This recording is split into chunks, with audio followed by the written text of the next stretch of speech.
Of all the breads I bake, my favorite is bagels. Many people have never had a proper bagel, and that's because there are only two ways to get a good bagel.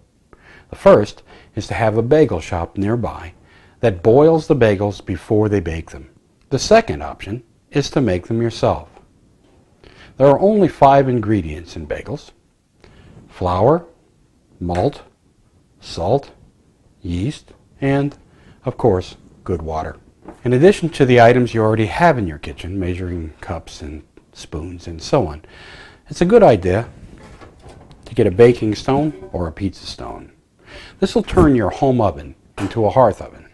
You'll also need some baking sheets. You'll need a dough scraper. This is useful for removing dough from your work surface and portioning dough into the individual bagel sizes. And you'll need some parchment paper. Now, you can buy this in the grocery store in a roll. It's a little tough to use if you buy it in a roll because it tends to curl up. This item is called a baking peel. It's used for moving the dough in and out of the oven onto the hearthstone. If you don't want to invest in a peel, if you're not going to be baking a lot of bread, you can also use the back of the baking pan to accomplish the same thing. I'll show you one last item. It's really optional. It's a digital scale. Now, as we do these instructional videos, we will always show you how to measure the ingredients. But if you have a digital scale, you'll find that it gives you much better consistency. You'll be guessing a lot less and getting much better bread products. So let's get started. Now, I'm going to be mixing the finish mix in a bowl. The bagel finishing mix will contain about the same amount of flour we used in the pouliche, 2½ level cups, or 330 to 350 grams.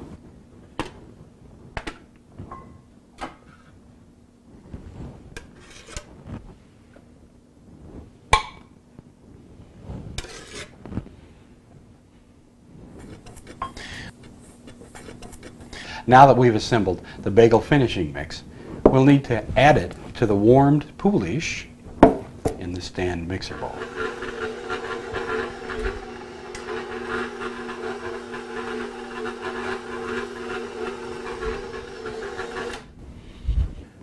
Next, lower the bowl, and using the bowl scraper, remove the ingredients from the flat beater.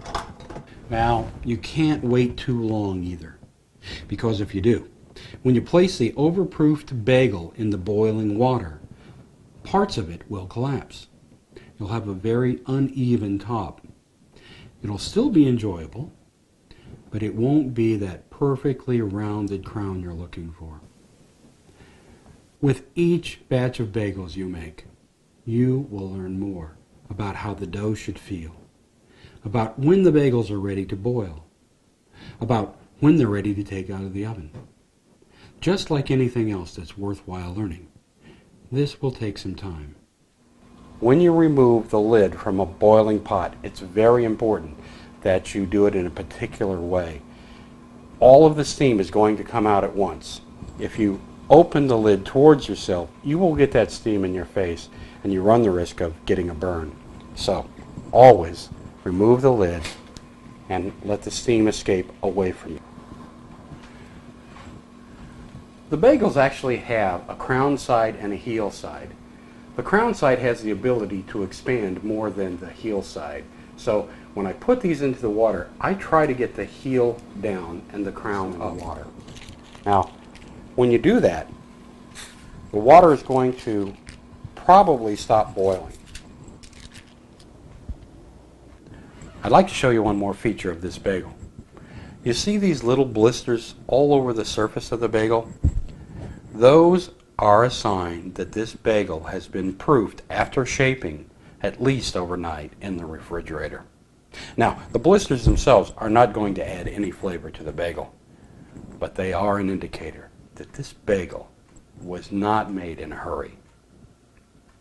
So, after about 10 minutes, you can slice through these, put in some cream cheese, and enjoy an experience you may never have had in your life.